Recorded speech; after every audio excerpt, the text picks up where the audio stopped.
Long ago in a campsite far, far away, some friends got together for a role-playing game. This is the story of the game. I didn't write the story, I just reported it afterwards. It makes a good story too, so I hope you enjoy it. I put too many words into the book, so they became very small, and at my age I have trouble reading that sort of thing, so I'm afraid I have to give a bit to age these days and put the goggles on. So, here we go. I'm reading this straight, so I apologise for any mistakes I may make. Black sticky rain fell from a thunderous sky. The liquid glistened with an oily sheen on the tired street, caressing the tired faces of tired people who threw their last bit of energy into dashing for another small piece of cover before that cover too became rubble. The odd one or two just stood, faces blank in the rain, defiant, too tired to care, too confused to know any more. Attacker becoming victim, potential victim becoming attacker. The survival feral came out in the depths of many. A small boy, his child curiosity compelling him to frame his face with the window. He couldn't resist looking out of it. In a moment he was caught by a ricochet. The bullet tore through his face as his lifeless body fell back into the blackness where his mother screamed, a hopeless cry lost in the rattle of gunfire and screams from the street. Still the rain fell, washing the blood into pools of sticky liquid, turning the earth to mud, running red from the corpses which lay undealt with. It splashed against walls, against the wheels of an armoured vehicle which picked its way through the running people. The revolutions of its wheels, the hum of its engine, the constant slam and thud as the bullets scraped inefficiently at the metal carcass as women and children clawed at the doors and windows. The doors were locked. The driver and passenger stared blankly at the road ahead, not oblivious to the cries of those who must leave behind. The windows reflected back the tired and hungry faces, both inside and out.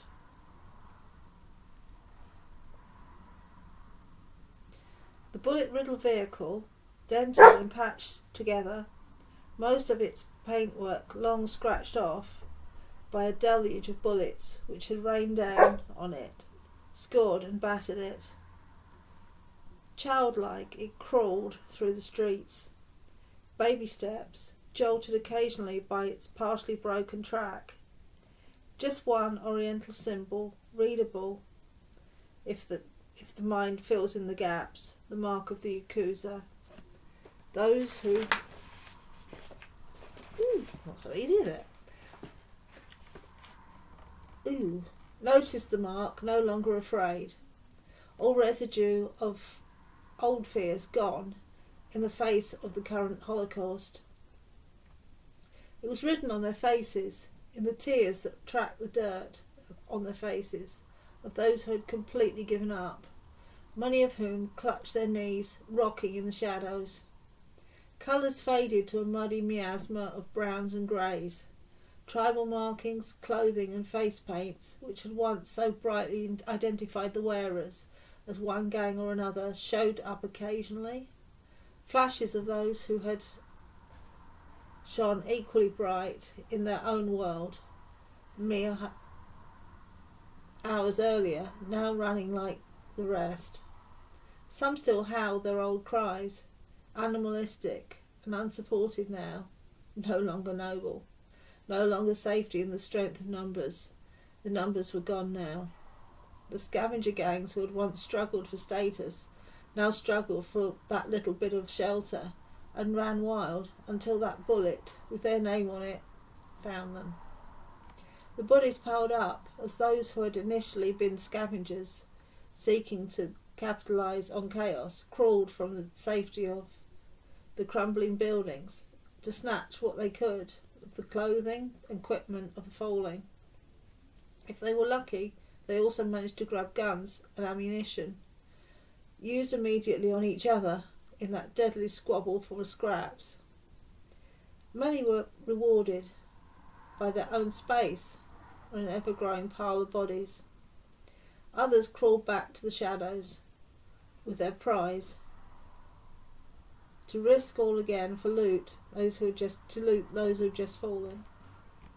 Broken buildings clung precariously to the skeleton of their former glory. With a crack, another building died, its heart ripped out by shells instantly forgotten. The last grip of their ancient beauty and structure lost. Stonework fell in slow motion, hand-carved stone just missiles now. What was once admired, once loved, now gravity-driven projectiles to crush those who had sought refuge in the blasted shell. The passenger in the van looked blankly at his reflection in the glass. He was staring at a face he knew so well, at the mirror shades, the long black curls, and his face. Slightly more gaunt now, if that was possible, slightly more worried, slightly paler. He lit up a cigarette, pensively taking a long drag, his hands still immaculately manicured, long thin white fingers elegantly clasping, projecting from fingerless black leather gloves. Elegant hands, but hands of a killer all the same. A moment to reflect on that. The killer in a box, creeping through to safety if it was all right with fate. He smiled to himself, but the smile was without warmth. It wasn't directed. No one would see him through the darkened glass and his mirror shades. The driver's muscular build was tested to the limit to be constantly adjusting the course to get through the falling masonry and to make the most of chances to speed up, to get through the firestorm as quickly as possible. His eyes similarly hidden behind wraparound shades, his neatly groomed hair immaculately swept back off his broad brow. Despite the chaos, his skillfully tailored black suit pressed to perfection, still perfection. The vibrant colours of the intricate artwork of his Yakuza tattoos, a contrast to the black and grey of the rotting world. He sat bolt upright, focused, inscrutable, his eyes fixed on the road as he guided the vehicle to the streets, which were moment by moment becoming less recognisable. The passenger cast a glance at him, reassured by his expressionless visage. That made him smile. Expressionless is always where the thoughts. Hey, missed that one up, didn't I? Expressionless, as always, were the thoughts that crept into his mind. The inscrutable Oriental face at face value, where he knew the irony of that as the bullet skimmed across the windshield, slightly chipping the glass, something he barely noticed. The passenger took a long drag on his cigarette, holding it elegantly between forefinger and thumb. He focused on the red glow at its tip, as a woman's lifeless body bounced off the window beside him. He didn't look up as the red flower of her blood splattered across the bulletproof glass. He glanced up momentarily as she slid down and disappeared under the wheels as the van drove on. There was hardly a bump as the van's progress as she slid under the tracks. The driver cast a sideways glance at his passenger. Nothing changes, Lightning-san. Lightning sighed. Guess it doesn't. Is this progress, Daniel-san? Is this what it was all for? Alternatives. We've been through all this. Don't get sentimental now. There will be a time for that later. Remember your training. Lightning drew a breath slowly, held it for a moment, leaning back against the leather of the seat, feeling its resilience and watching a young girl run across the road and dive for cover. He flicked his ash onto the floor as he breathed out, a plume of smoke spiralling up into the yellow of the ceiling. The van rocked, a heavy caliber shell sending it sideways, but it carried on as Daniel made the adjustments and navigated around the lump of masonry which had fallen into the road. Lightning momentarily froze. So this is what we have achieved after all that. Lightning, the time for reminiscing is over. We discussed it. Let it go, or it will haunt you. Concentrate on the task at hand. Sure, Daniel, like I've got a choice. He rested his head back, staring at the yellow ceiling, watching the small plume of smoke disperse. Buildings burned, people died, but the armoured vehicle crept on. Lightning sat in the co-pilot chair, legs raised so that his paraboots rested on the dashboard, his long black coat trailing down onto the dusty rubbish-strewn floor, his long black curls falling around his shoulders. The passing world reflected back out of the surface of its light-focusing mirror shades, like some television show as the wheels turned and they left the cry behind. Each bore silent witness to the death and mayhem that now ruled the streets. A laptop rested in pieces on his lap, wires plugged into it in all directions.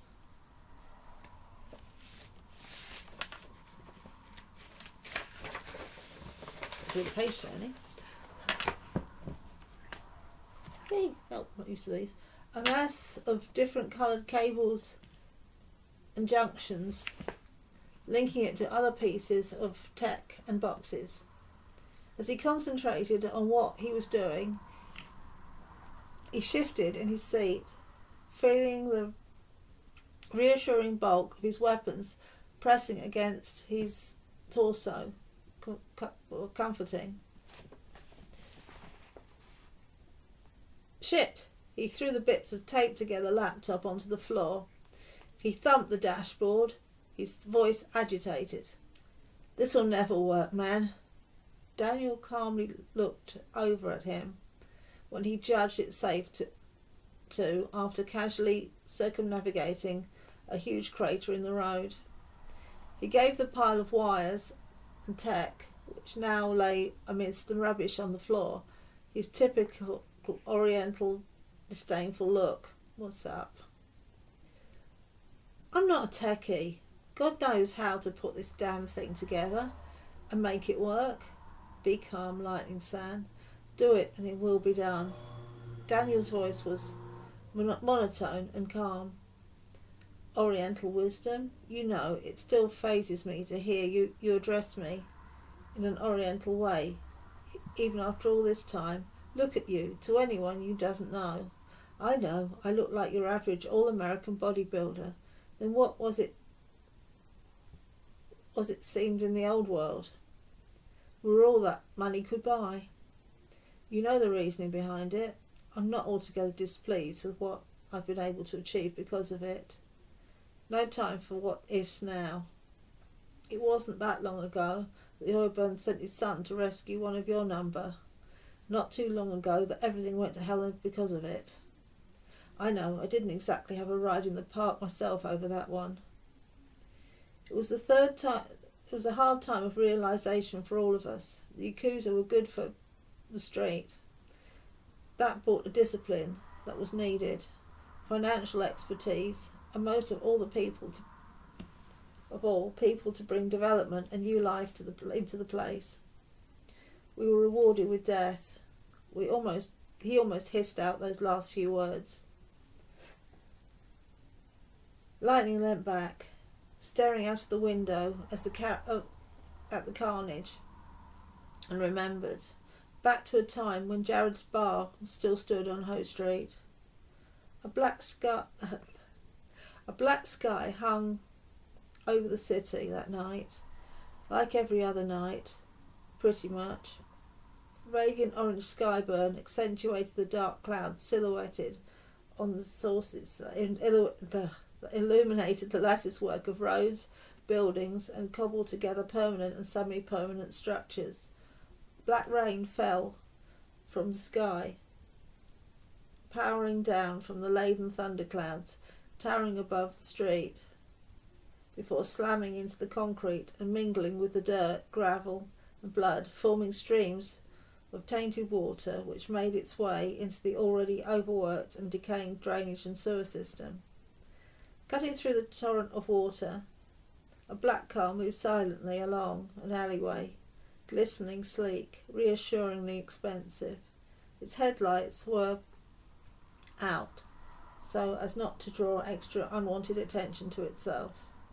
On the street, people moved hurriedly, as they always did, doorway to doorway, always keeping an eye around them for fear of receiving that last searing kiss, that one bullet destined to end their existence and to take the one thing they truly owned. What everyone was all too aware of was a dying planet. Flickering neon projections dancing on the streets, projected onto hoardings, pounded out their messages of escapism to anyone who had the time or luxury to glance up at the adverts for the SimStim parlours. The only release and escape in an escapeless world.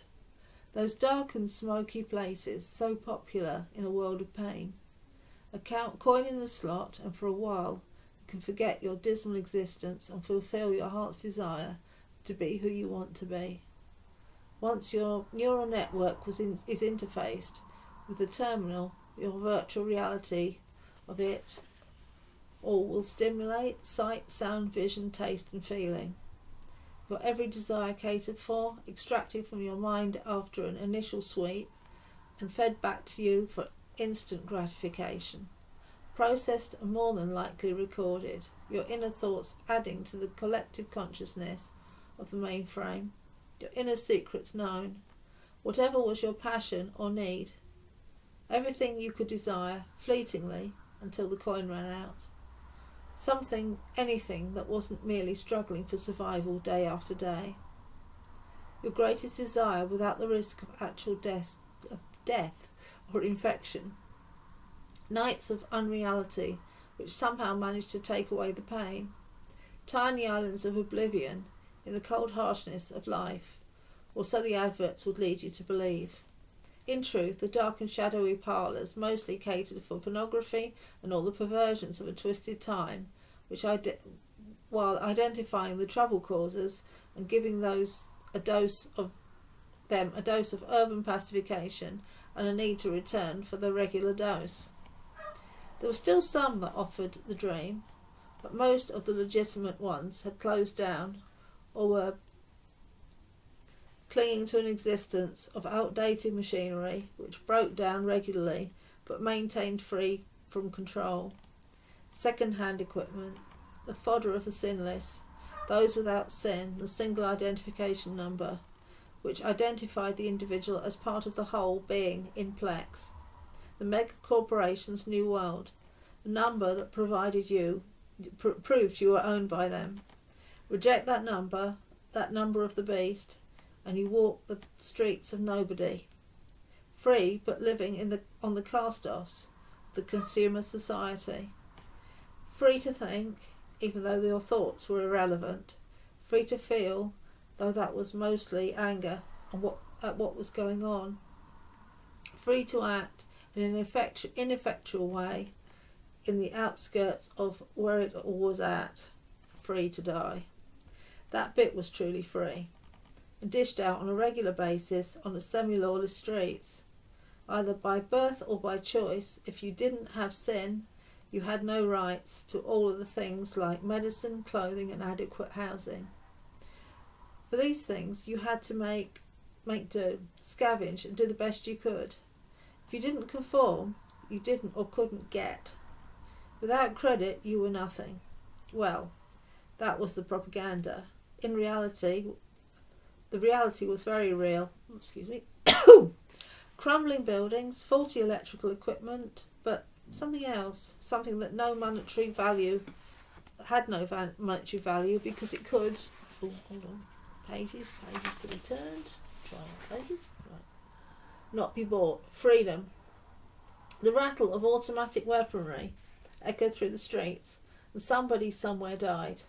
Then nobody took much notice that it was a normal sound on Hoe Street. Hoe Street, built as a circular motorway around the old city of London. That was before plexification.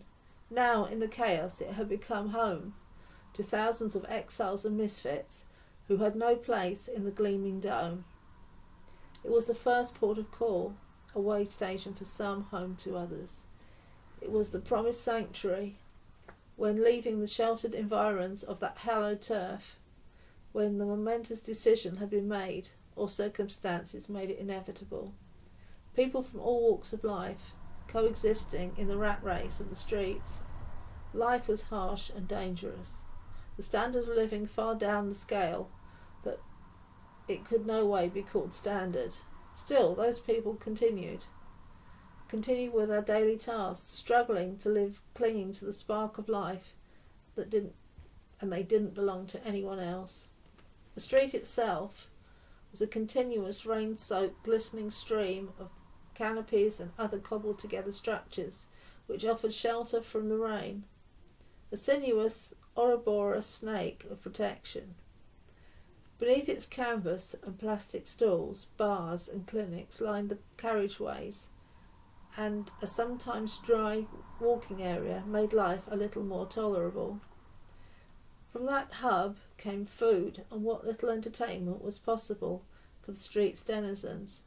For those with times to listen,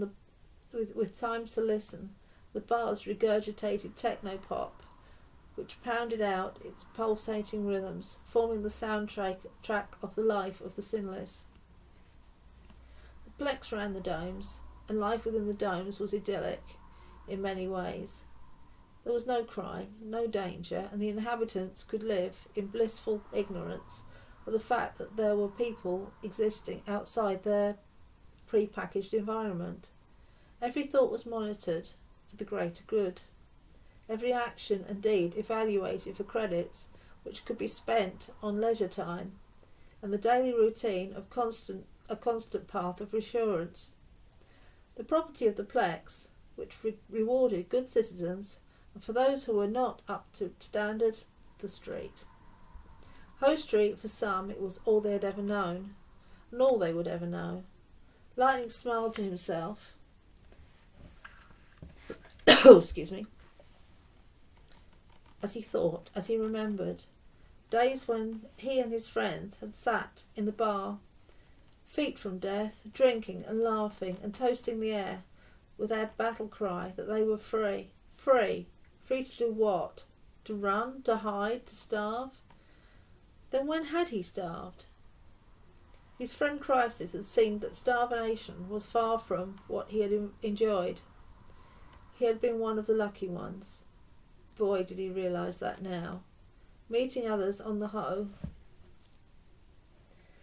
that had brought him down to earth with a very big bump. It was great being the right-hand man of the King of the Hill, but when you get down into Hoe Street, that really didn't count for much. Reputation, yes, but bullets were bullets. When they were down in the dirt, and what he had once thought of as little people, well, in theory, that was how it should have been. But was it? Doubts crept in in those quiet times when had he really known even back then? A shiver ran down his spine, neurosensors racing overtime, synapses crackling with energy as he remembered. The pain was sharp, the memories were sharper. No romance, the street was deadly and dark. A demon that could not be tamed, could not be reasoned with, and if you thought you had got it pinned, hell, you were in for a shock. The house always won, when the chips were on the table, and every day could be your last gamble. He had mostly been north side, living well on the money of the Urban Hunt Club had gathered in. They specialised in raves, all legal, well, as legal as anything could be on the street, safe and fun. Crisis always saw to that. A real diamond guy when it came to providing a safe environment and safe recreational drugs. Hell, they were good guys. No PCPs, No bad acid. You could trust the UHC, you could believe in them. The best bands, the best sounds, good quality clips, ensuring good experiences, all at a reasonable price. No hype, they were the real deal. They were dark angels with shiny black limos. Yeah, right, they were hustlers, like everyone else. Working the streets for their cut, their part of the action. And when they first hit the street, it was a big cut and a lot of action. Crisis was the man and the one to know. The all-American hero, with an accent that could melt butter. He did the trick on many occasions. He got the deals, he got the contacts, and before he knew it, well, top of the hill, cool apartment, better than average sound equipment that worked without glitches, nearly new cars, and cyberware. He paused a moment to consider his immaculate nails, smiling to himself. No manicuring needed there. The nails would not grow, they would not break, they were not real. They were tough as silicon, hard as steel, and as deadly. Not retractable rippers like Crisis had chosen. His steel claws shot out to make his hands into a deadly weapon. He had chosen something smaller, more discreet, neater, but just as deadly when he had trained in how to use them. He clenched his fist as another body hit the windscreen and slid off. He knew how to use them. Kings of the hill they were, him, Crisis and Diane. Diane, there was a woman. Crisis's squeeze, just an ordinary girl. No, he didn't think so. Diane and Blue. Boy, if he had known then what he knew now. 20/20 hindsight is a wonderful thing. Hindsight on the hoe, foresight, peripheral vision, and no sentimentality. You needed it all. The black car pulled to a halt at the end of the alleyway, and the side door swung open into the rain. A black leather boot splashed onto the drenched pavement, the hem of his duster coat briefly sweeping over a forming pool. His tall shape detached itself from the interior of the car to stand in the street, the wind whipping long black hair about his smooth face. His hands reached slowly inside the coat, briefly running extra sensitive fingers over the cold metal of the automatic Beretta 92R pistol, lingering momentarily before moving again. He extracted a mangled pack of cigarettes and a chromed lighter, turned it slowly in his hand, running his thumb over its inscription. Victims, aren't we all? A half smile crept across his face as he remembered the movie. He slid a cigarette from the pack, and the lighter flared into life, the reflection of the flame glittering brightly in the mirror shades that rested snugly onto the bridge of his nose. He closed the lid of the lighter and returned it to the safety of his back pocket before turning on his heels towards the door inside of the alley. He hesitated, took a breath, his hand reaching for the handle. Savouring the anticipation, he opened the door to reveal the bar he knew so well. Cigarette smoke swirled in the chilled air, illuminated by the slightly blue glow of the bar. Almost immediately the tension of the street lifted from his shoulders. He visibly straightened slightly as he stepped into the sanctuary of a place that many called home due to the amount of time they spent there. Groups of people sat in the smoke-filled room, cradling their drinks and basking in the neon atmosphere, their faces illuminated eerily by the uplights from the tubing on the tables. Others sat quietly in corners, conducting business in hushed voices under the background noise of the late 20th century rock music. Some turned as he entered the bar, a healthy habit that could keep them alive if the guest was an intruder. Recognition? Faces he knew. Some smiled slightly, or was it just relief? Others turned unmoved back to their drinks. A young raven-haired woman looked up, and she couldn't help smiling, a genuine smile across her face. He quickened his pace and crossed the bar to meet her. She moved to meet him, graceful and cat-like, the clientele parting like a sea to let her pass. Her black PVC coat billowing behind her, and shiny black bodysuit, chrome-encrusted skirt, and silver nail polish glimmering in the bar lights, the uplighting and wall lights accentuating her high cheekbones and grey eyes. The movement was smooth and natural as the two moved together, winding their arms around each other in a greeting that was natural and comfortable. Two good friends, where friendship was the most valuable commodity you could have. Their eyes met. Hesitation, too long a look. They broke away as if guilty, as if someone would notice. She smiled, her red lipstick reflecting the neon light as he watched her lips. Excuse me. Her teeth waiting for the words. Lightning, good to see you.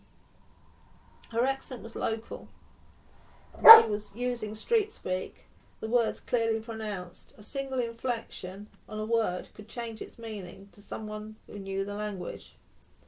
No hidden messages tonight, though. They were among friends, and it was strictly not business.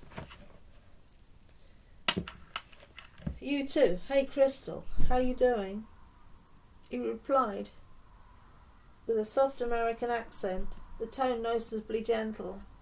He wound his arms more tightly around her, feeling the smooth warmth and the slight resistance of the material as he slipped his hands over it, lingering momentarily on her shoulder blade before slipping his hand down her back, under her long flowing black coat, and running his finger along the small of her back. He felt his tension melt to a comfortable calm. He smiled. He was always calm when she was around. That, and feeling the reassuring bulk of her Beretta, so carefully concealed in a holster in the small of her back. Running his fingers over the familiar cool metal always reassured him. How often had knowing that it was there saved him from a difficult situation when others watched for the gun in his own holster or movement from her. She smiled, her eyes bright, her arms around his shoulders, as he knew she was watching the room. Ever vigilant, the room, the door, one movement out of place, and he would know. He would feel her tense. He knew her moves, knew what they meant. No need for words, and that was their strength.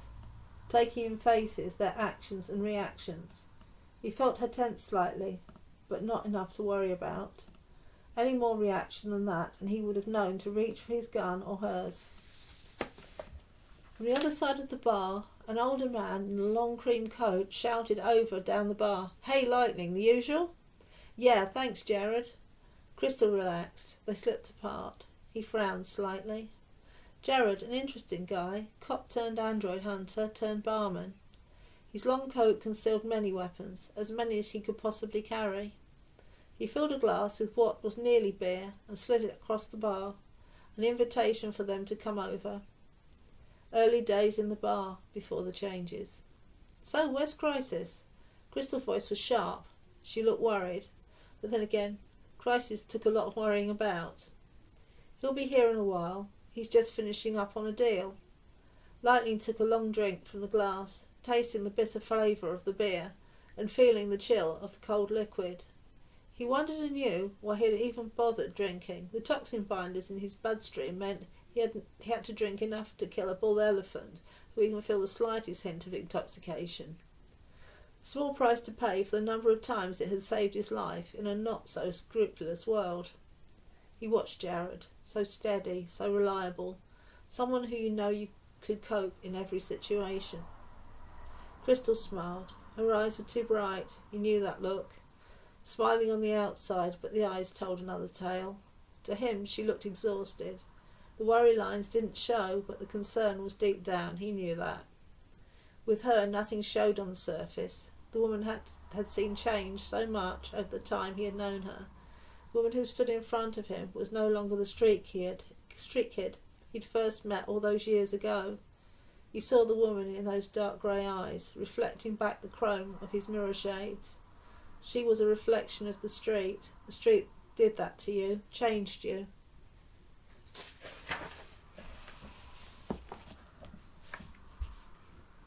No such thing as innocent youth anymore. He knew that within the hour she would probably be back on the street, carrying packages and just picking up information that was of value. She would slip out of the back door into the darkness, and that would be it. She'd be back when she wanted to be, whether it was a day, 2 days, or longer. That was the thing about the street.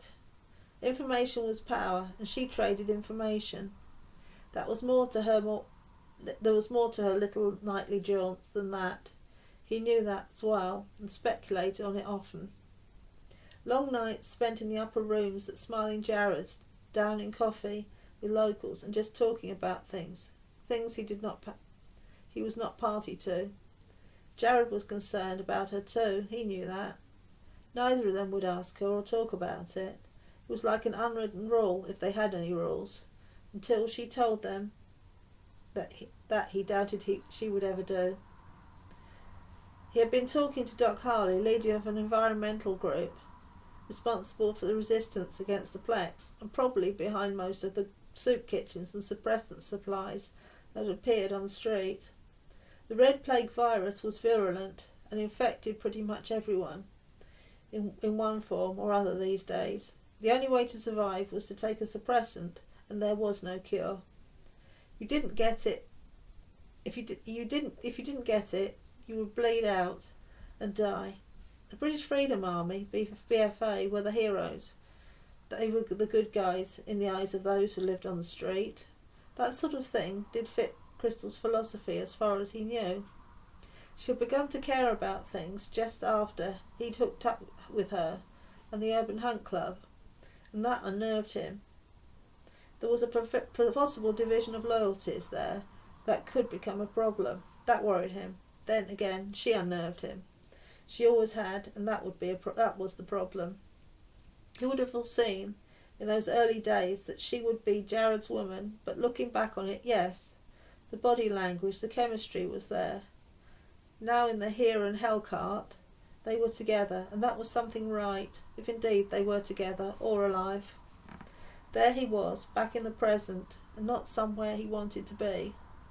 Looking out of the window, the sun going down, the silhouettes of the broken houses that had once been homes, the sickly orange-green of the sky, the world of the here and now. He picked up some wires and began trying to work out where to put them that wouldn't cause sparks or damage. He had to have faith that she was out there, somewhere, hopefully with her man and her daughter and the others. He sighed, dragging himself back to the past, to the image, to all that he could hold on to in what was now a very crazy world.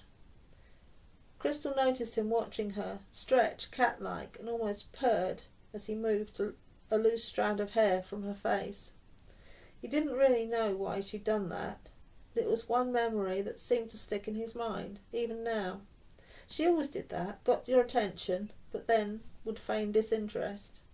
Part of her job, perhaps, gaining trust, gathering information, but somehow, unless you were really stupid, you knew you'd never get anywhere. It was that unattainable aspect, the coldness that was Crystal, cold as ice, or she could be. He hesitated, letting his fingers rest on her cheek, until his attention was drawn to Jared, who was finishing pulling another pint. Jared was paying attention to what he was doing. He pulled away from Crystal as Jared lifted another glass onto the bar, but somehow he too seemed distracted. Most of the beer was bottled in those days, but Jared still preferred the old ways, and had a supplier somewhere who still provided barrels. "So is there much happening tonight?" Jared looked sincere. As always, he wanted to know. The barman's prerogative, but there was something in his voice, something lightning could not place. He never got an answer. The side door swung open, then silence, cigarette smoke billowing into the chill night air.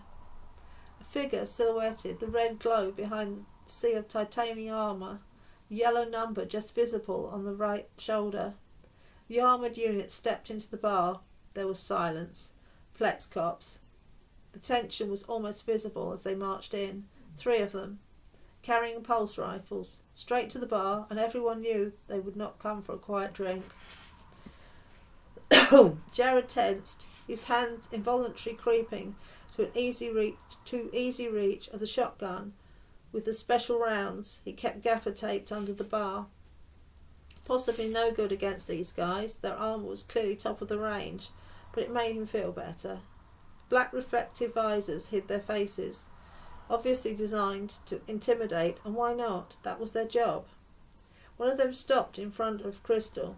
Lightning put his hand on her back, steadying her as she noticeably swayed, and any sign of guilt would bring down trouble. The man towered over her, and she was leaning heavily on Lightning, and all her senses screamed to run away. Lightning realised that he was holding his breath. The Plex cop raised a metal-plated glove, hesitated as if he was going to strike, and then touched Crystal's coat. Even through the visor, she could feel his eyes on her. The moment hung in time.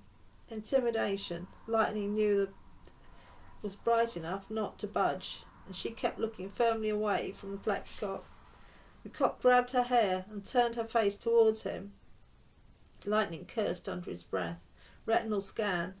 The last thing she needed was to be put on record.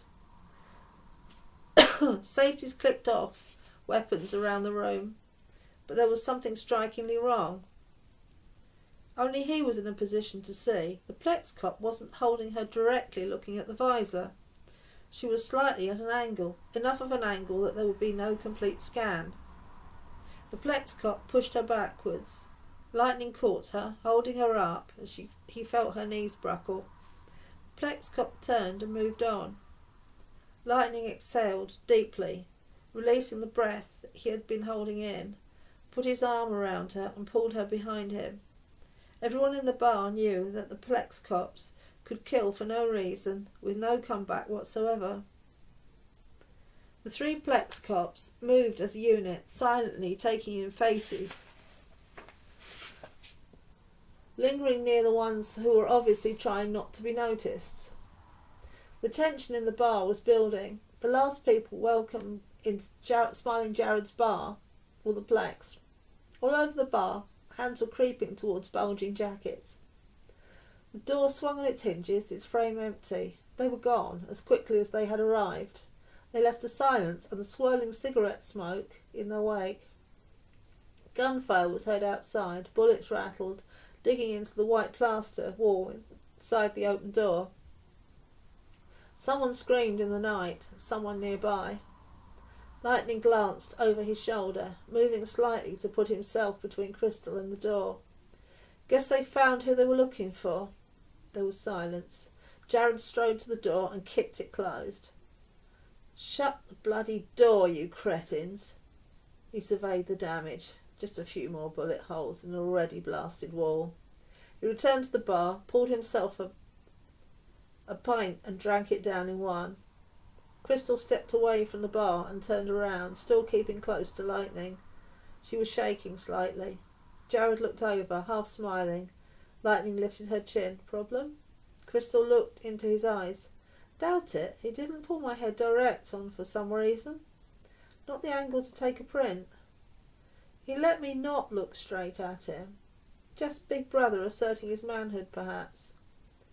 Just another day on the hoe, Jared smiled and racked up 2 more pints before there was a rush at the bar and pretty much everyone came up for a refill.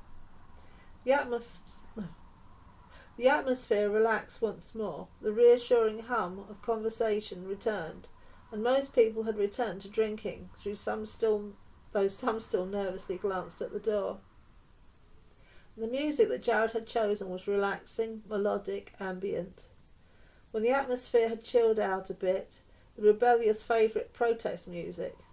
Everyone knew what it meant. In the words of Pearl Jam, we're still alive. A little bit of quiet defiance, which granted they couldn't hear, but somehow it made everyone feel a little bit better. Defiance in a world that was closing in on them all too fast. A group of 20-somethings sat crowded together around a tiny table. Through the smoke they could be seen handing out Ziploc bags full of multicoloured computer chips. Jared caught sight of them out of the corner of his eye and then watched them with interest before turning to Lightning. Seemed like only yesterday when that would have been you and Crisis. Lightning tensed a little. Jared smiled. Only recreational, no illegal stuff either. Not worth losing the licence over. Lightning turned and carefully watched the group. His enhanced eyesight, getting a good look close up at the chips in the bag from behind the safety of his mirrored shades. A rare smile played across his clean-shaven face as he recalled how things had been back in the States. Life was undoubtedly easier for them. Crisis did deals. He was the hired muscle. He had only been a kid then, but still faster than most of the others, even without enhancements. Memories flickered into his mind of evenings long ago, visions remembered, through the haze, brought on by the narcotic abuse that was his life before he had those darn toxin binders implanted. There had been good times then, which were just vague memories now. Like everything else, that life had been blown away. He couldn't quite remember how it had all come about. All he could work out that it was something to do with local politics. They had a run-in with one of the gangs in the area.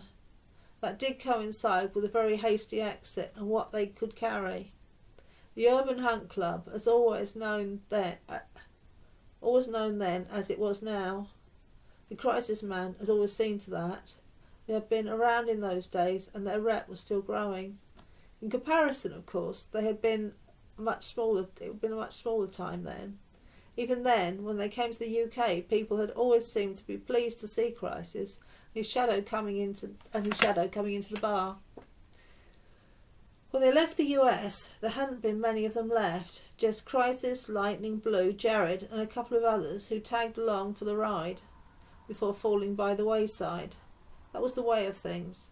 Few had made it as far as the bar, and there was a link between those who had. The UHC had rebuilt a rep and had just been on the verge of really making it big. Then, of course, the brownout happened. That was the day that the whole computer network went down, along with all the power on the street. Not just that, money via technology was gone in one night. That was the night he'd found Crystal but lost Blue. Bitter irony, wasn't there always? The UHC had built up. They had money, connections, and were beginning to be a name. They had a flash pad, a flash vehicle, and everything at their feet. Then, wham! In one night, the web was cut off. Even the backup power and backup programs were destroyed. Money just disappeared into cyberspace. The little snippets of text flashed out of existence. It still made him shiver, and nothing would make him forget Blue. Her face still lingered in his memory. Her playful eyes, short black hair. He put the memory aside, it was all too painful. Unbidden, the memory came back again. Blue, it still left its mark, even after all this time. He hadn't realised that he felt so much in those years. He'd never told her, only for her to die so senselessly at the hands of a corporation when they had kidnapped her.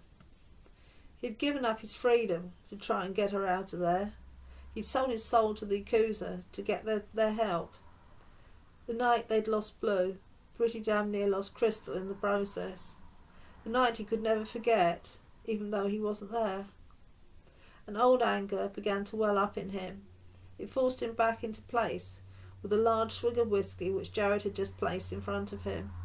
As usual, Jared's timing was impeccable. That was the night that Crystal nearly died too.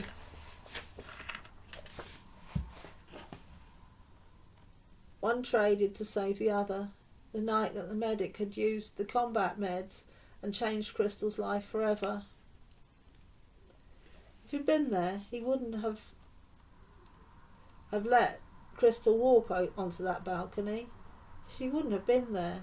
He should have been there. That hurt him to the core. Why? Because they wanted something from Crisis. They wanted him to sell them something he didn't have. Typical Crisis, his bullshit had got them all into trouble. Then again, how often had that same bullshit got them out of trouble too?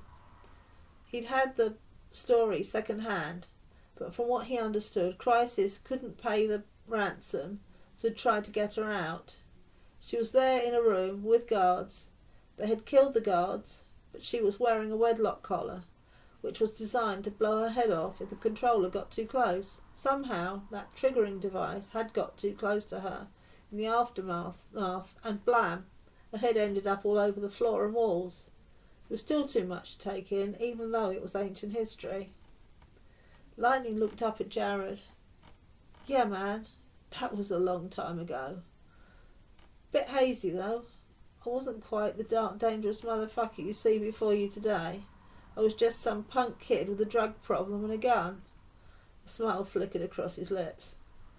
Well, Lightning, we all have to start somewhere. Another? Jared placed a bottle of Lightning's favourite down on the bar next to him.